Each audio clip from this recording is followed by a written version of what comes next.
Hello everyone, welcome to my channel NCERT Learning Hub. Today we are going to solve question number 9 from exercise 13.1, and the question is a 5 meter 60 centimeter high vertical pole cast a shadow 3 meter 20 centimeter long. Find at the same time the length of the shadow cast by another pole 10 meter 50 centimeter high and the height of a pole which cast a shadow 5 meter long. तो आप question में देख रहे हैं कि ये कह रहा है कि एक पोल है जिसकी हाइट जो है वो है 5 मीटर 60 सेंटीमीटर और दोनों यूनिट अलग अलग दी हुई हैं। तो हम दोनों यूनिट को सेम कर लेते हैं, या तो मीटर को सेंटीमीटर में कन्वर्ट करते हैं या फिर सेंटीमीटर को मीटर में कन्वर्ट कर लेंगे। तो जो पोल है उसकी जो हाइट है वो इतनी है और उसकी जो परछाई पड़ रही है शेडो वो है 3 मीटर 20 सेंटीमीटर लॉन्ग। उसकी लेंथ इतनी दिख रही है शेडो में। तो आपसे फर्स्ट पार्ट में फाइंड करने के लिए कहा है कि length of the shadow cast by another pole. ठीक है, कि क्या लेंथ पड़ रही है उस पोल की, दूसरे वाले पोल की, अगर उसकी हाइट इतनी है 10 मीटर 50 सेंटीमीटर। वहीं सेकंड पार्ट में आपसे क्या पूछा है कि height of a pole which cast a shadow 5 metre long.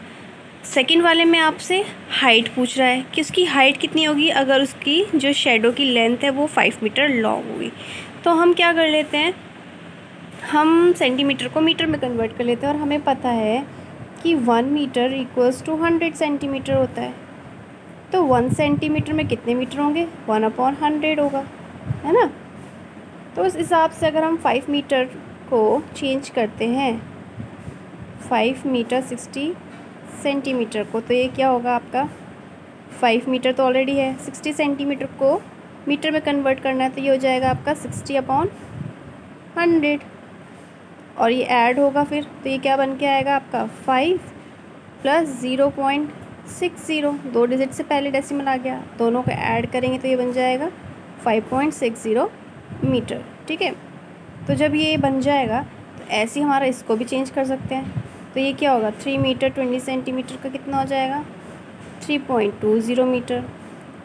ऐसे ही हमारा ये वाला भी चेंज हो जाएगा 10 मीटर 50 सेंटीमीटर कितना होगा आपका 10.50 मीटर। ओके, तो सॉल्व करते हैं।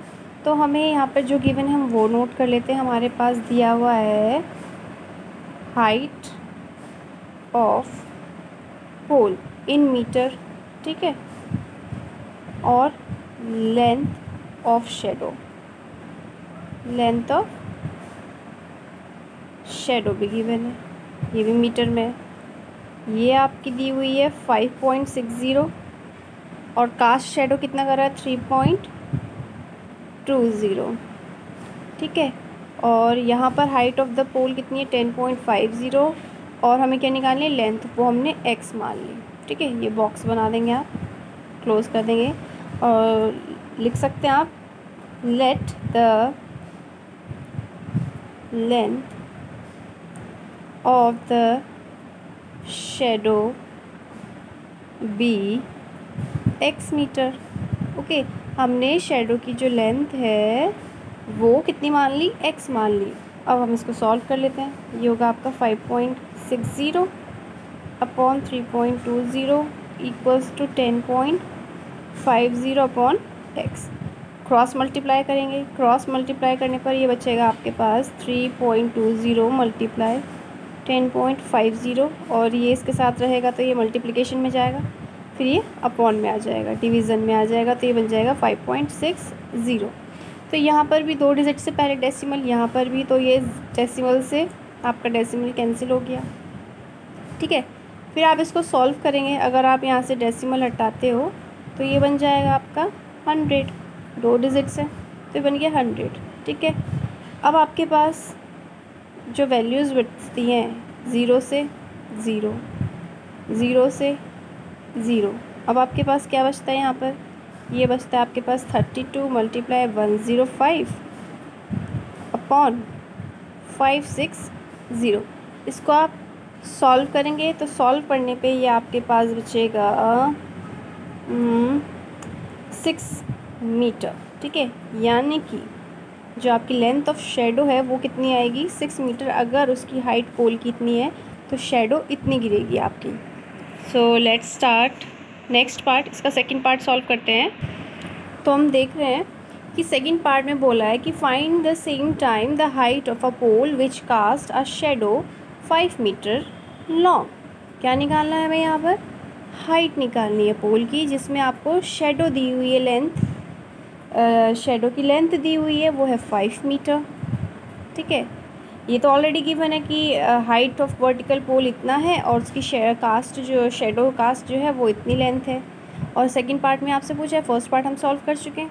The height of a pole, जो हाइट ऑफ अ पोल है which cast a shadow 5 metre long, तो हाइट आपसे पूछी है। अब हम क्या कर लेंगे, हाइट कितना मान लेते हैं y, क्योंकि हमने लेंथ क्या मानी थी, x मानी थी। तो हम यहाँ लिख लेते हैं let the height of the pole be y। Okay, हमने y मान ली पोल की हाइट। तो फिर से इसको रेशियो फॉर्म में रख के सॉल्व करेंगे। 5.60 3.20 इक्वल्स टू y अपॉन 5। सब क्या है, मीटर में, सेम यूनिट में। अब इसको क्रॉस मल्टीप्लाई करेंगे। क्रॉस मल्टीप्लाई करने पर ये हमारे पास कितना बचेगा, ये हमारे पास आएगा y इक्वल्स टू 5.60, ये इसके साथ जाएगा तो ये मल्टीप्लाई 5 और ये यहाँ अपॉन में रहेगा 3.20। ठीक है, डेसिमल से डेसिमल हट गया। ठीक है, अब हमारे पास है 5 1 ज़ा 5, 5 6 ज़ा 30, 2 बचा बन गया 20, 5 4 ज़ा 20, क्या बचा आपके पास 560 अपॉन 32। अब आप इसको डिवाइड करेंगे। डिवाइड करने पर ये आएगा आपके पास 8.75। तो y इक्वल्स टू कितना आ जाएगा आपके पास 8.75 मीटर। दैट मीन्स कि अगर लेंथ ऑफ शेडो इतनी है उस पोल की तो उसकी जो हाइट होगी वो इतनी होगी। ठीक है, तो ये रहा आपका आंसर। ओके।